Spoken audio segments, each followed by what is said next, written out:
गगनबावडा तालुक्यातील अंगणवाडी सेविकांना शासनाच्या आहार वाटप योजनेअंतर्गत दर महिन्याला लाभार्थ्यांचे केवायसी करून त्यांचे फोटो, आधार आणि चेहरा पडताळणी करून माहिती अपलोड करावी लागते.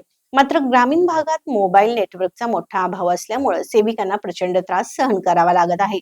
अधिकारी वर्गाने प्रत्यक्ष पाहणी करून मोबाईल रेंजच्या समस्येवर तातडीने उपाययोजना करावी अशी मागणी अंगणवाडी सेविकांनी केली आहे. गगनबावडा तालुक्यात लाभार्थ्यांमध्ये 6 महिने ते 3 वर्षांपर्यंतची मुले, गरोदर माता, स्तनदा माता आणि 14 ते 18 वर्षे वयोगटातील मुलींचा समावेश आहे. त्यांचा आधार, आभा आयडी, नाव, वय, लिंग, वजन, उंची अशा सर्व माहितींसह फोटो नोंदवणे बंधनकारक आहे. गावागावात मोबाईल रेंज न मिळाल्यानं सेविकांना दररोज भटकंती करावी लागत आहे. रेंज मिळवण्यासाठी सेविका गावातील उंच टेकड्या शोधतात. 2-3 मजली घरांच्या टेरेसवर जाऊन लाभार्थ्यांचे केवायसी करतात. या प्रक्रियेमुळे सेविकांचा वेळ, ऊर्जा दोन्ही वाया जात असून घरगुती जबाबदाऱ्यांवरही परिणाम होत आहे. गावकऱ्यांकडून अंगणवाडी सेविका वेडसर झाल्या अशा टोमण्यांनाही सामोरं जावं लागत आहे. सेविकांच्या म्हणण्यानुसार ना घरचं काम नीट होतं ना अंगणवाडीचं काम वेळेत पूर्ण होतं. मोबाईल नेटवर्कच्या समस्येमुळे आम्ही अक्षरशः हैराण झालो आहोत.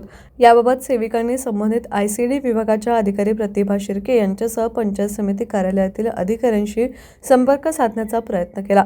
मात्र फोन उचलण्यास टाळाटाळ होत असल्याचा आरोप सेविकांनी केला आहे. TV नेक्स्ट मराठीसाठी गगनबावड्याहून महादेव कांबळे.